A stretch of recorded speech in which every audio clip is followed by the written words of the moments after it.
Audio Jungle.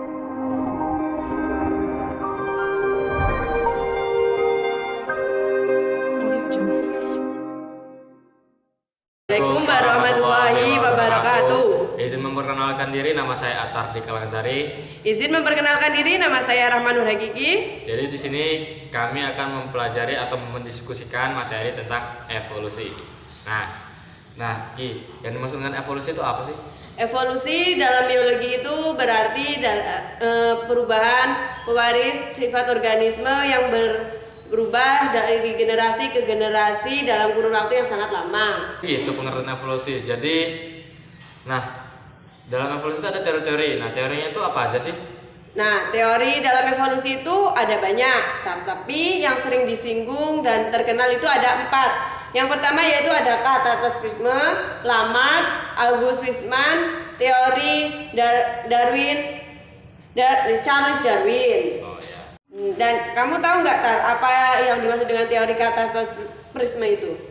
Nah, jadi teori katastropisme itu merupakan teori yang mengakibatkan keanekaragaman makhluk hidup itu diakibatkan oleh bencana alam.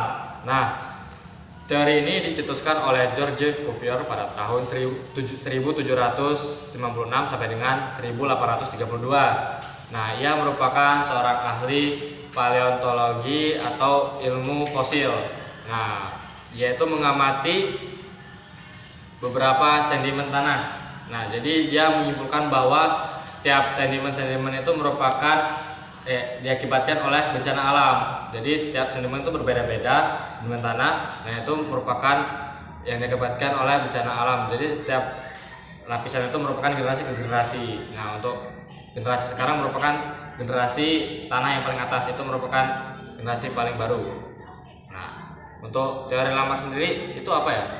Dan teori Lamarck itu adalah perubahan pewaris yang terjadi secara genetik. Contohnya seperti jerapah yang berleher panjang, karena jerapah itu memakan daun-daunan di pohon, jadi lehernya itu panjang. Dan teori ini dicetuskan oleh Jean-Baptiste de Lamarck yang terjadi pada tahun 1744 sampai 1829. Dan teori Lamarck ini kan dibantah oleh teori August Weismann. Apa sih yang dimaksud dengan teori August Weismann itu? Nah, aku tahu. Untuk teori August Weismann itu merupakan teori, dia tuh melakukan percobaan untuk membuktikan apakah teori Lamarck itu apa benar atau tidak. Nah, jadi dia melakukan percobaan dengan tikus. Jadi tikus itu kedua ekornya dipotong. Jadi dia menggunakan tikus betina dan tikus jantan untuk dipotong kedua ekornya. Nah, kedua ekor itu memiliki genetik yang ekornya panjang, namun dipotong agar membuktikan bahwa teori Lamarck ini benar atau tidak.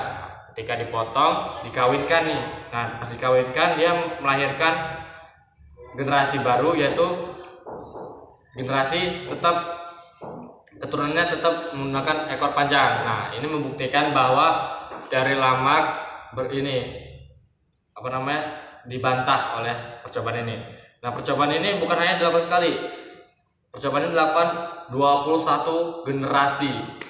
Jadi sudah dipastikan bahwa teori Lamarck itu tidak benar. Terakhir itu kan ada teori Charles Darwin. Kenapa teori Charles Darwin ini disebut dengan Bapak Revolusi? Jadi teori Charles Darwin, dicetuskan oleh Charles Darwin sendiri. Nah, itu merupakan teori seleksi alam. Nah, dia melakukan penjelajahan menggunakan kapal HMS Beagle dari Amerika Selatan. Dari Inggris ke Galapagos, atau jaraknya 1085 km dari Amerika Selatan. Nah, dia situ mengamati beberapa hewan atau beberapa keanekaragaman makhluk hidup di sana. Nah, di situ setelah beberapa penjelajahan dan pengamatan dan percobaan, akhirnya dia menyimpulkan bahwa makhluk hidup itu bervariasi. Jadi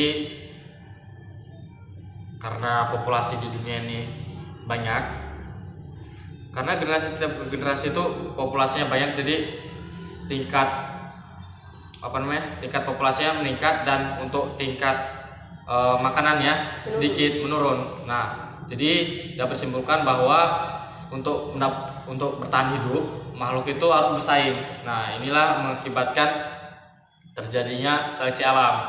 Nah, jadi makhluk yang dapat bertahan pada seleksi itu merupakan makhluk evolusi. Nah, jadi evolusi terjadi karena seleksi alam. Itu menurut Bapak Charles Darwin. Nah, oleh sebab itulah dia disebut dengan Bapak revolusi. Bapak revolusi.